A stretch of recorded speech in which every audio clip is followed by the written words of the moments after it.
So this little company called Amazon the other day, they needed work done on the earth.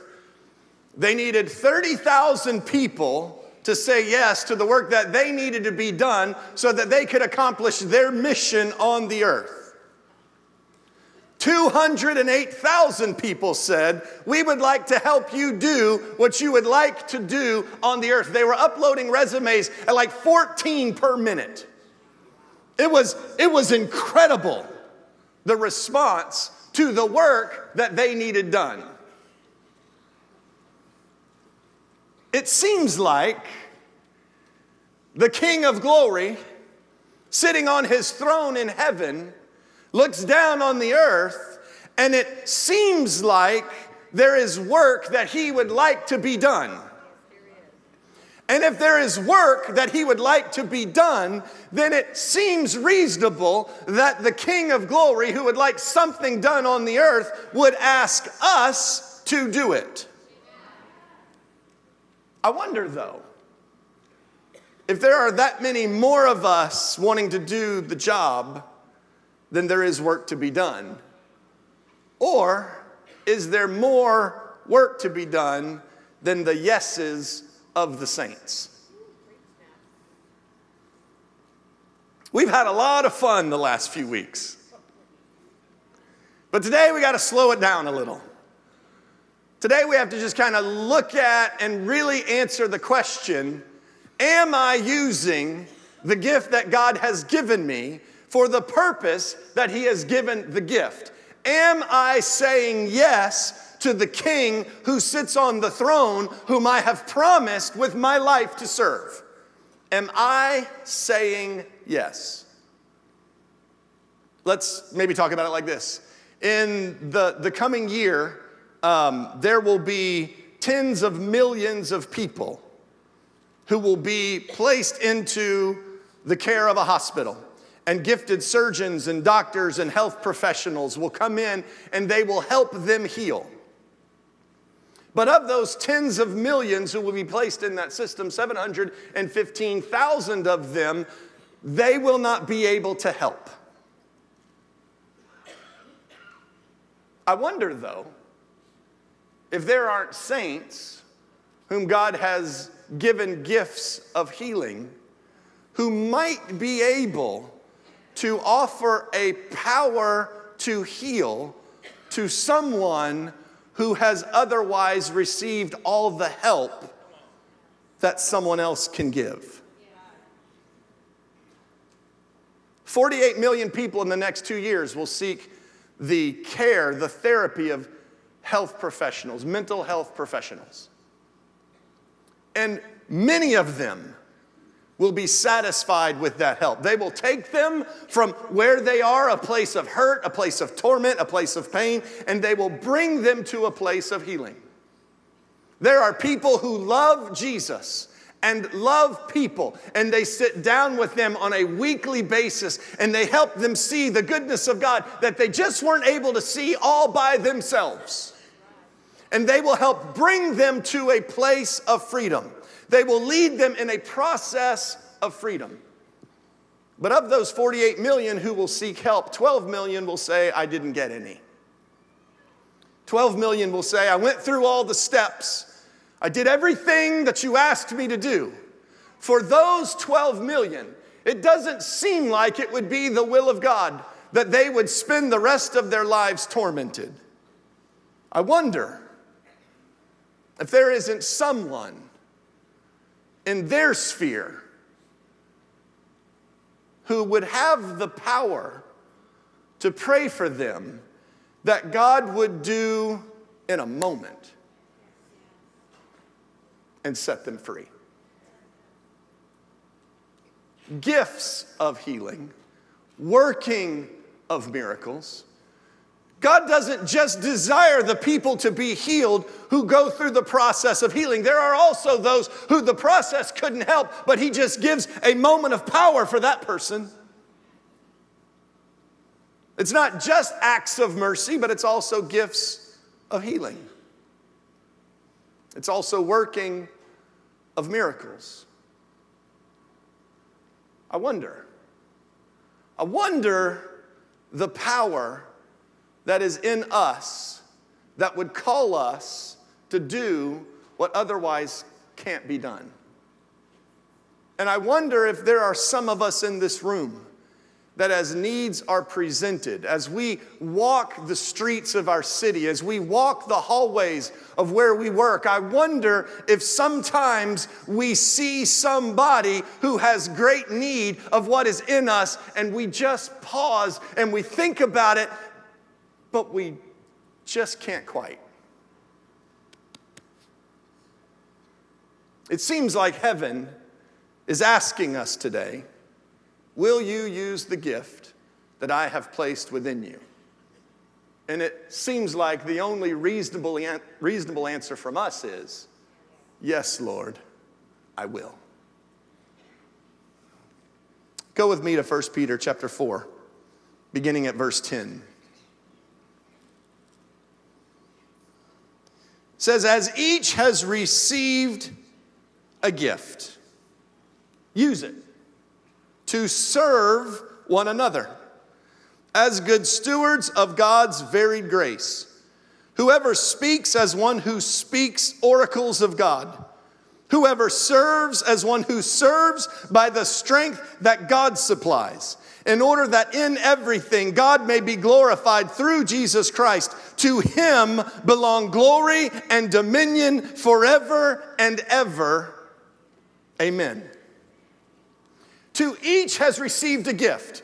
We're going to just kind of take the weeks past and we're going to aggregate them all into this moment and just make sure that any question that you may have had, hopefully we have it answered by today so that next week we can come tie a big bow around this whole thing.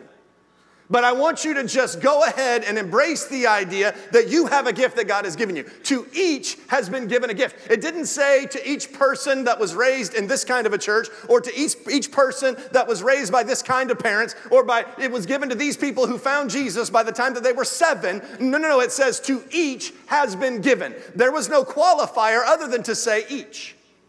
To each person. That means every single person in this room, all of you have received a gift from God. And then if you have received it and you embrace the idea that you have received it, then he says this, use it. I think sometimes we can embrace the I have something and then actually not use it. I have it, but I don't use it. And then there are others of you, you say, I would use it if I knew what I had. Like, it all sounds good, bro. I'll use it. But I have no idea what it is. You can't use what you don't know that you have. If the numbers are anything to pay attention to, what we are basically told is 87% of the people who say, I serve Jesus and love Jesus, 87% of those say, I do not serve Jesus with my spiritual gift. Some of them might say, I haven't seen opportunity, but the majority would say, I have no idea what it is. And so if I could just take a little bit of time this morning and just sort of throw out some interactions that we might participate in to be aware of or even partly sure of what gift of God may be within us. Now, I get asked a lot throughout this series, isn't there like an app? Can I just go take a spiritual gifts test and it just spits something out and then I go do it? You can. And then you might say, well, which one? Which one do you recommend? None of them. And let me tell you why. There's this thing on humanity called the halo effect. And what that means is we answer questions according to what we want the answer to be. Not what it actually is. Like these personality profiles, they're all the rage. People take them and they come out and they're like, I'm a this. And your mom says, you're not that. Why does your mom know? Because she's raised you. She watched you grow up demonstrating certain personalities. She watched you respond to things a certain way. And now all of a sudden, because of 10 minutes on the computer, you've decided an entire lifetime is wrong and the computer's right. Some of them are great. But when it comes to finding your spiritual gift, God has a little different process. And there's this thing called life that he places us in, and that life calls out and nurtures gifts in us. And most of the time, it's not that we don't know what it is. Most of the time, it's just we're neglecting what it is because we don't want that to be what it is. And I just want to encourage you to embrace this idea that whatever God gifted you with, he will surround you with people who need that gift. And the gift that he has given you has never been about you, but the gift that he has given you has always been about the people that he will surround you with. The gift that God gives you is so that when you step into a situation where where something is needed, you have what they need, and you have a willingness to respond with what God gave you.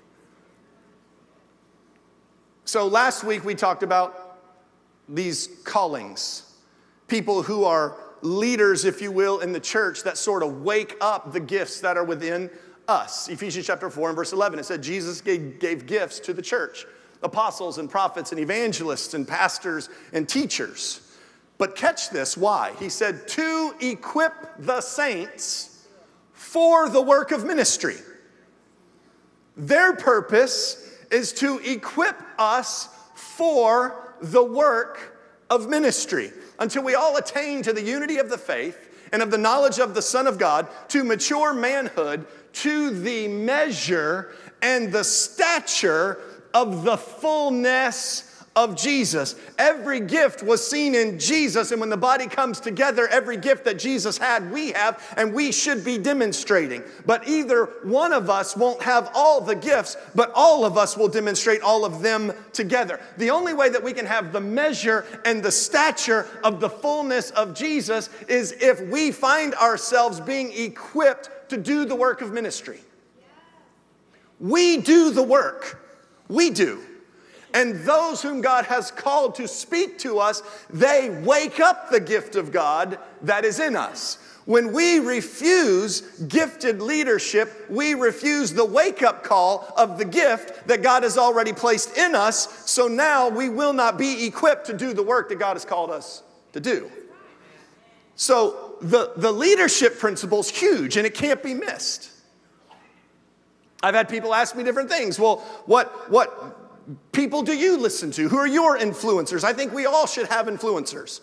Every single one of us should have influences. If somebody says to you, what is like an evangelistic influence in your life? We should have an answer. And here's why. Because if we don't have someone influencing us in the space of evangelism, then we won't fill that role that we have to fill at a very common level. And if we have that gift as well, it won't be woken up within us. Let me put it out like this so I can pick on the test thing again. A few years ago when they aggregated the data, what happened was they said 4% of people who love Jesus say that they have gifts that are used for evangelism. 4%. Now, when that was taken the first time, please understand there were less people that didn't believe Jesus back then. As a nation, we become more secular every year. As the nation becomes more secular, it would seem like it would benefit the church to have more with gifts that serve to evangelize. Why? Because there are more people who don't serve Jesus, so there needs to be more people talking to them about serving Jesus. The number years ago was 4% when there were more Christians. Today, there are more heathens. And if we look at the people who take the test, guess how many people say they have those gifts for evangelism? 1%. 1%. So we actually have less people saying that God has called them, given them gifts to be used for the purpose of evangelism than we used to have. It's not that we have less people with the gift, it's that we have less people using the gift. And when less people are using their gift, it stands to reason that there are less people serving Jesus today.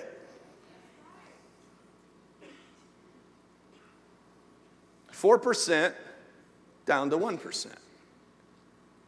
So who do you have in your life that encourages that? See, we have all kinds of people in our life encouraging us to do things. We have people that are like life coaches in a way.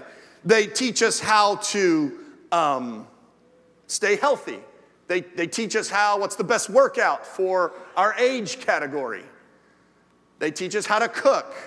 They teach us how to dress for success. They teach us how to say the right things, how to present ourselves. What are habits of highly effective people?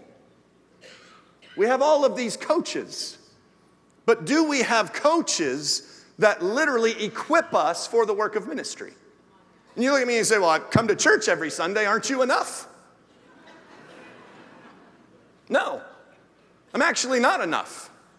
Why? Because I have a calling that says that I am a pastor. I have a spiritual gift of teaching. That's not the only gift that there is. There are a lot of other gifts and there are a lot of other callings. And when we find ourselves not submitted to the other callings, then we're only partially equipped for part of the work. Not equipped in the fullness, the full measure, the full depth of the fullness of Jesus. This is how denominations work out.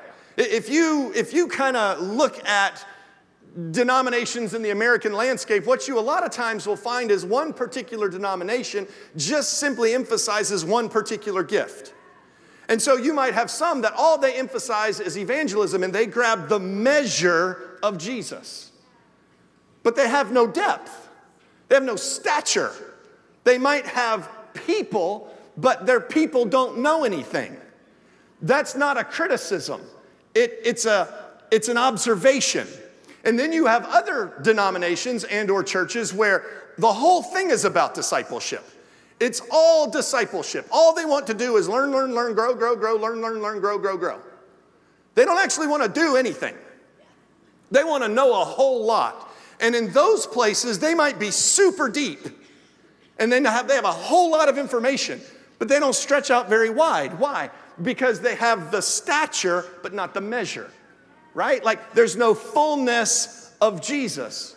It would make my heart much more glad if denominations all believed the same thing, but they were just a little bit of a different expression of what we all believed. But that's not what we have. What we have in denominations, they all believe different stuff. But the gifts, these callings, were supposed to bring us all into the unity of the faith, so that all of us would be the full measure and the full stature of the fullness of Jesus. And so while I'm picking on denominations for a minute, I just want to say to you, it is not God's will for you that you only focus on one part of the kingdom and neglect everything else. Even if your gift has nothing to do with evangelism is complementary to your gift, and you need to understand it so that what you do works well with what they are doing. When we embrace other people's gifts, what happens is they embrace ours. And we've come to a place in our society where we like to create silos. And we just want to function in our little world and neglect everyone else. Could I just say, in your life, you need pastoral ministry. You also need apostolic ministry. You need prophetic ministry. You need evangelistic ministry. You need teachers in your life. You need them. I remember going way back, Reverend Kenneth Hagin was, I would call, an apostle to this church. Pastor Reggie said that God said to him, you're not following a man, you're following a message. When this church was planted, Kenneth E. Hagin was the apostle over this church. Pastor Reggie pastored this church. He stayed very connected the entire time. And during that time, when Brother Hagin would come and preach here, I remember him talking about a spirit of seeing and knowing. It was out there somewhere. And I remember Pastor Reggie would preach messages about that spirit of seeing and knowing, but then he would connect it to local right now. Like, there is apostolic ministry that has a way of grounding us to principles and forecasting vision, but sometimes it can neglect the moment, and then pastoral ministry can come in and complement that visionary ministry, but make sure we still have what we have to still have a good marriage. Because great, that spirit of seeing and knowing may have been coming, but I still need to stay married. Or the prophets might come in and they might speak a visionary word that's like Jesus is coming back sometime out here and this nation's gonna eat that nation and there's goats and sheep, and I'm like, yeah. I'm just trying to raise kids, man. I got goat kids and sheep kids. Sometimes more goats than sheep.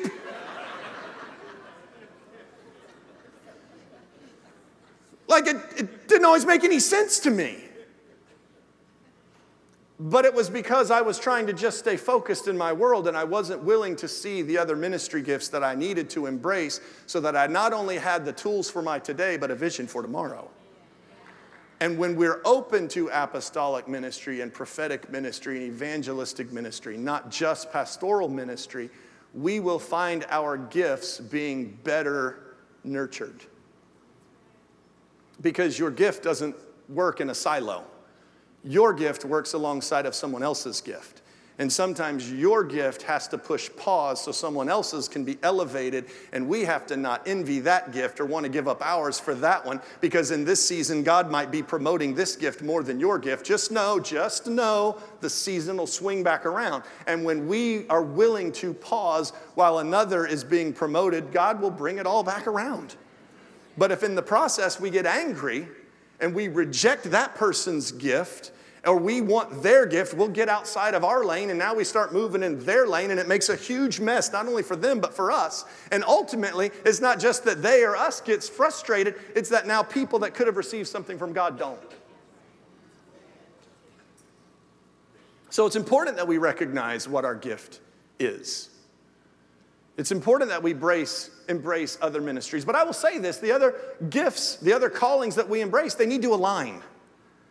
And this is where I think sometimes we can get really flaky, because we'll have one person that might be in a prophetic circle saying something completely opposite than someone whom we follow as a teacher into our lives. And this person saying this and this person saying that, and it's just, now we're confused. They're not confused, they're sure of what they think, and they're not confused, they're sure of what they think. You know who's confused? Me. I'm confused. And so what I find myself having to do is I'm constantly auditing the influences in my life so I don't have contrary influences, but rather complementary influences. When I was at Southeastern University, Dr. Galton's here on the front row, so I'll just make mention of him. Before I was there, I didn't have an appreciation for the Old Testament. It's the law, everybody's getting slaughtered, it makes no sense to me. Who cares? I mean, really. That's just how I felt about it. He came in and spent hours teaching a course that opened my eyes to the Old Testament in such a way that absolutely changed me forever. Now, that is an influence in my life. A gifted, when it says if you speak as of the oracles of God. A gifted teacher that spoke the oracles of God into my life. There's another teacher that I enjoyed, Andy Stanley. Now, I enjoyed his teaching. But Andy came to a place where he said, you need to unhitch from the Old Testament. So now I had Dr. Galton connecting me with this love for the Old Testament. Then I had Andy saying, unhitch. Now what do? I have to determine which was speaking as of the oracles of God and embrace that one and then unhitch from the one who was unhitching. Look, we just constantly audit our influences. There are people who I embrace because they embrace foundations that have been placed in me since I was a kid. If somebody comes in and they are telling me that the gifts of the Spirit are not for today, I'll give you a brilliant man, John MacArthur. I know people get nervous when I make mention of people's names, but sometimes it'll just let you know who I'm talking about. John MacArthur absolutely is a gifted Bible teacher. J. Mac completely disagrees with the movement of the gifts of the Spirit today, he is by his own profession what they call a cessationist. That means he believes the gifts of the Spirit have ceased. I have no complaint about him as someone who loves Jesus and him who's teaching a group of people. I just don't give him influence in my life. Not because he's an awful guy, because he seems pretty spectacular. But his belief structure is so different from the people that I feel like God has called to influence me that it creates a disruption in me, and I have to let that go. Now, here's the thing. Your gift, when you embrace callings, apostles, prophets, evangelists, pastors, teachers, who believe central stuff to your faith, when you let all of them speak into you, there will be a unified voice into your life, and your gift will be far better magnified than if you had 5 voices with 5 different opinions. Now, here's the thing. Nobody can do that for you but you. You are the only one. So in my life, I look for apostolic ministry from my dad, from Pastor Reggie. He's the one who kind of keeps me grounded to a movement. I think we all need to be grounded in a movement. To some, it's a denomination. For me, it's a movement. He keeps me grounded in a movement with this idea that in the days ahead, Spirit-filled churches are going to flourish. So it makes me make sure that I'm not taking spiritual gifts and putting them and locking them away in a closet. Because there are a lot of people who are doing that, and it's working for them. And there might be a temptation in me to want to do that just for the sake of a crowd. But he can look at me and he said, no. Going a little far there.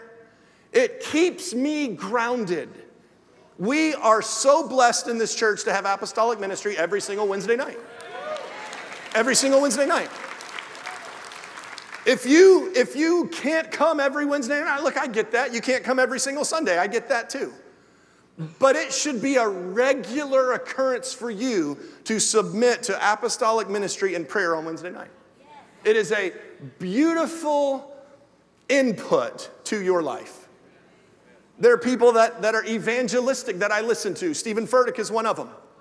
You say, well, I thought he was a pastor. He may be to Charlotte, but for me, he influences evangelism because when he says, look, I'm not trying to go deep. I'm not trying to create a Bible study. I'm just trying to find people who are far from God and lead them to Jesus. That is the ministry of an evangelist. And so I just allow that ministry to inspire evangelism in me. Am I an evangelist? No. But every single one of us are called to reach our neighbor. Every single one of us are called to reach our children. There's this thing in church called a 414 window. What that says is 76% of the people who will follow Jesus decided to do that from the ages of 4 to 14.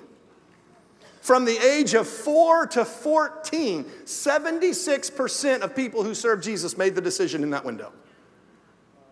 That means that gifted teachers in Kids Zone and Kids Zone Junior and the nursery and Fuel House are complementary to how I'm teaching my kids at home and how I'm demonstrating serving Jesus at home. And when I put them in those environments and they come home to this environment, there's something that feels like a little bit of heaven on earth. Why? Because that's the biggest window for someone to find Jesus. So I may not be called to go across the world and spill diesel fumes from Florida to California.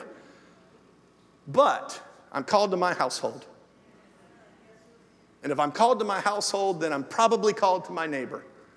And if I'm called to my household and my neighbor, then I need an influence in my life that kind of helps me learn how do you share the gospel with others. Ravi Zachariah, he's an apologist. I lean a lot onto him in that space. He goes college to college to college to college, and he's just arguing. He's debating why God is real and why the gospel is true. In a generation that has a lot of questions, it's an amazing evangelistic resource. Robert Morris is a pastor in Dallas, Texas. I enjoy him a lot. He leads a church like this one. I don't listen to him or watch him and feel conflicted about what we're doing. I feel inspired about what we're doing. Why? Because there's somebody who can stand on a big stage and he can talk about the fullness of the gospel. And then when we talk about teachers, I have gobs of teachers in my life. Why? Because I want all of Jesus. 1 Corinthians chapter 4 and verse 15, the Apostle Paul said it like this. He said, "For though you have countless guides in Christ, you do not have many fathers. I became a father to you in Jesus through the gospel." There will be people who are just, they're fathers to you. And that doesn't change. Like some of you, this is not really planned. Let me just throw this out there. There are some of you, you sat under pastoral ministry for 30 years. And it's like, you're trying to dig the guy that won't wear a tie on Sunday. But emotionally, it feels like, am I cheating on Pastor Reggie to enjoy this guy?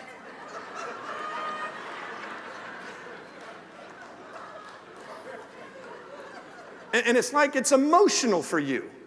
And I want you to understand, I get it. I absolutely get it. But I just want you to understand what's changed is you may have had to shift of who your pastor is, but you're still under apostolic ministry from Pastor Reggie, and you don't have to choose. You don't have to choose. And that new office for a new office, when you find yourself going to places, there will be a new word that will rise up in you. And that new word that rises up in you will not just be a pastoral word, but rather an apostolic word that will take direction and give it to churches who need it. And when you feel uncomfortable having to say something that you wouldn't normally say in someone else's pulpit, the power of the Lord will come upon you, and He will confirm that word with signs following. In the name of Jesus.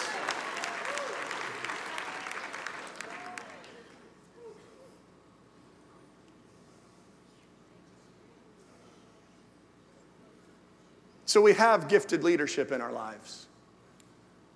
And that gifted leadership in our lives wakes up gifts that are in us. And here's another thing. Like, try some stuff.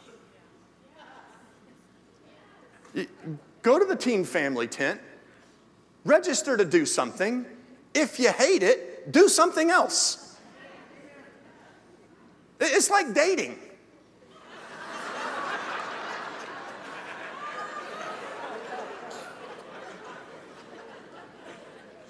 You didn't like him.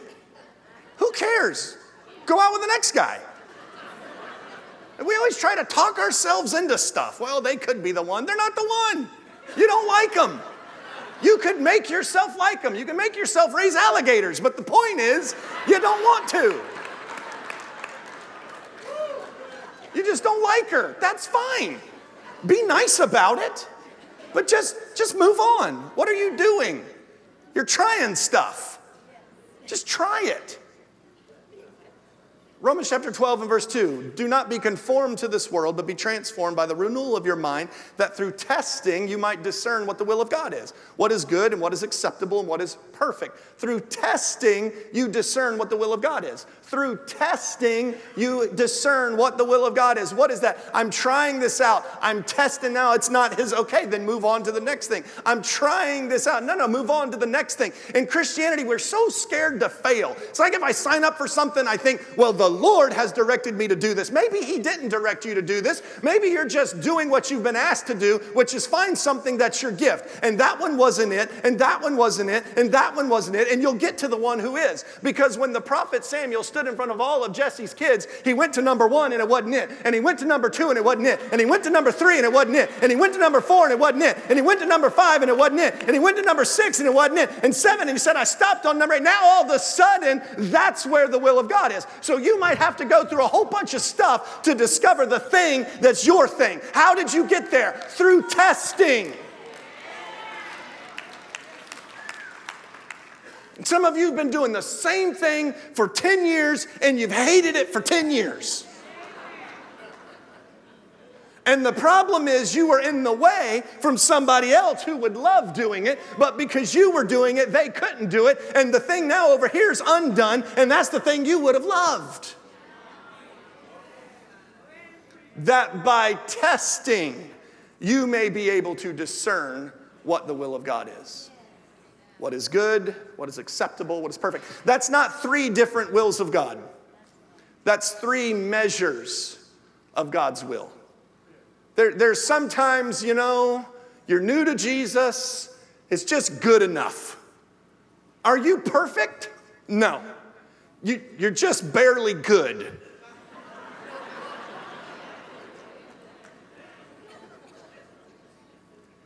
You're just barely good. But you know what? Good is better than not good. And so embrace where you are in the process. This is good. There have been things in my life that I have shed. That whole text began with, don't be conformed to the world, but be transformed. There are things that you were conformed to that you've experienced transformation in. And now that you've experienced transformation in that, there's a goodness that is flowing. It is the beginning. Be happy, relax, it's good. Yeah, but they're acceptable. Yeah, but you're good. And let me just tell you something. As we embrace that space and we grow in that space, we grow from good to acceptable to perfect. What is perfect? Does that mean I make no mistakes? No. Perfect means you're living God's will for you.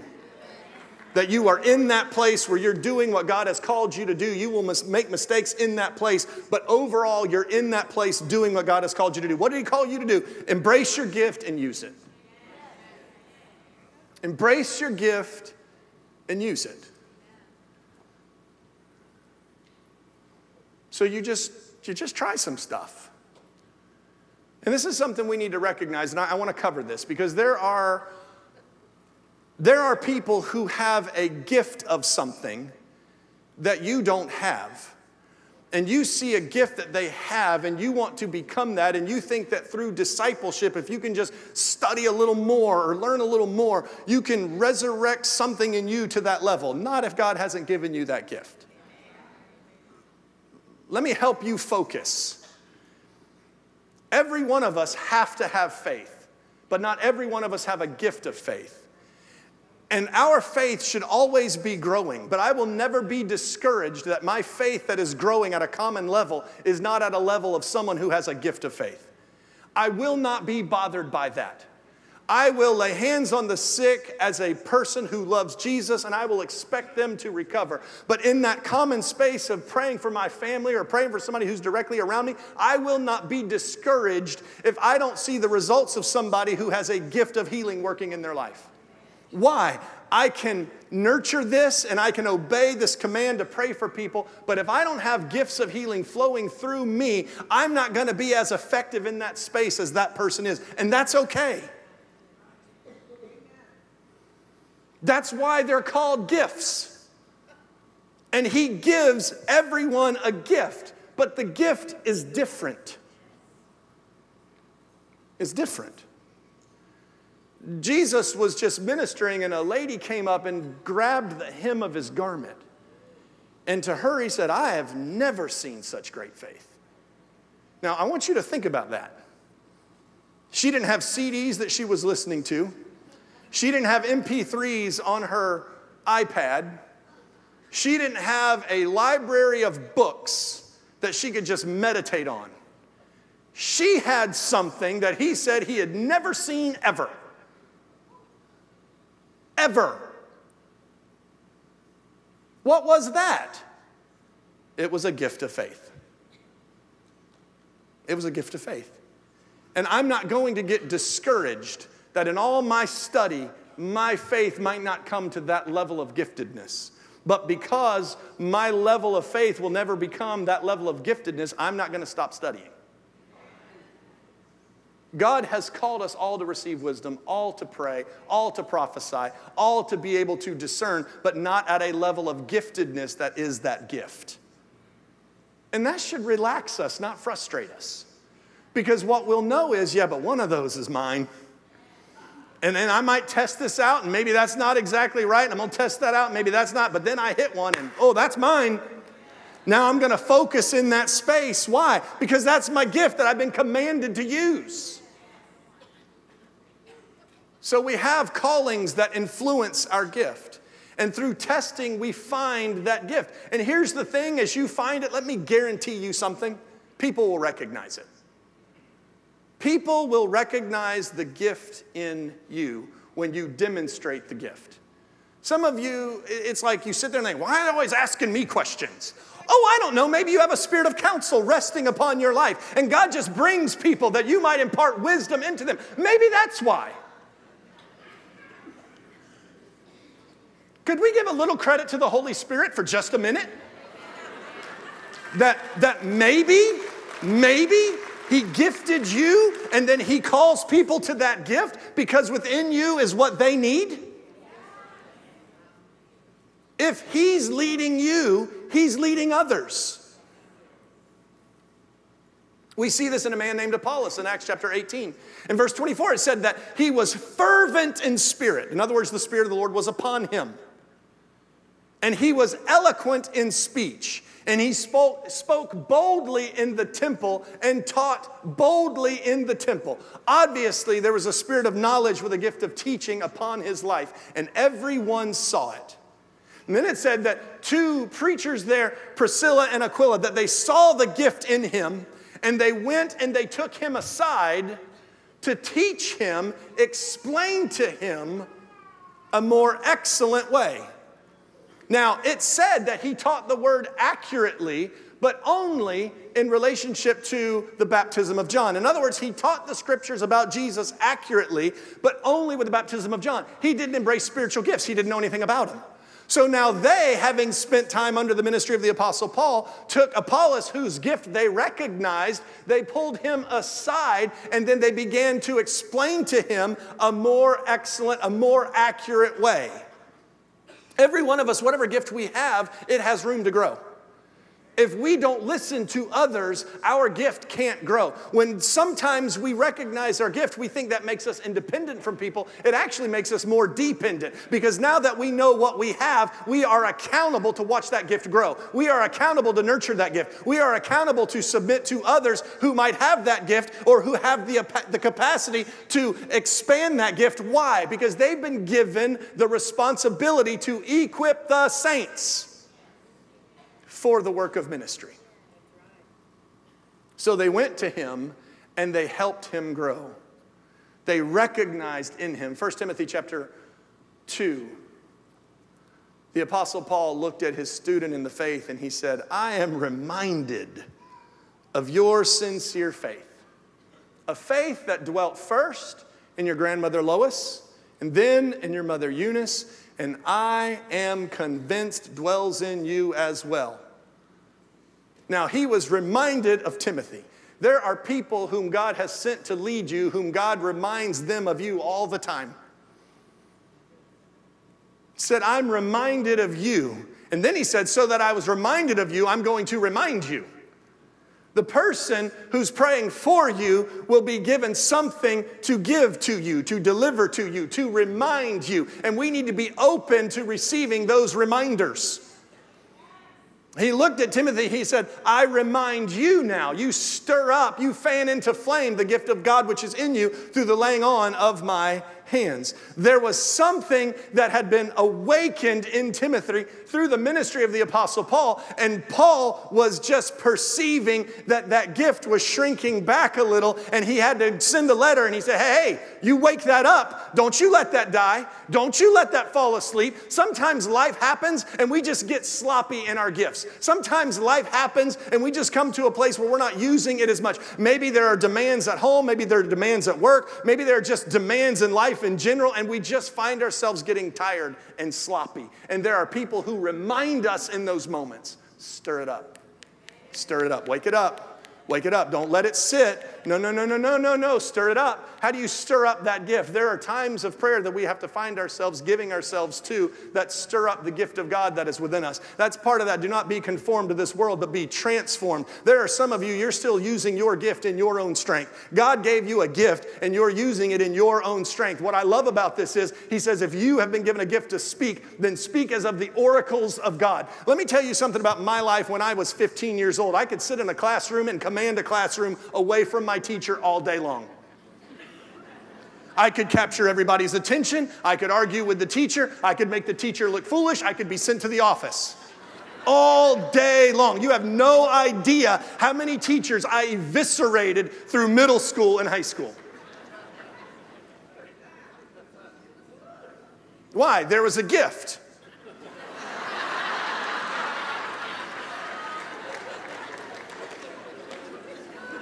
But the gift was not being used as of the oracles of God.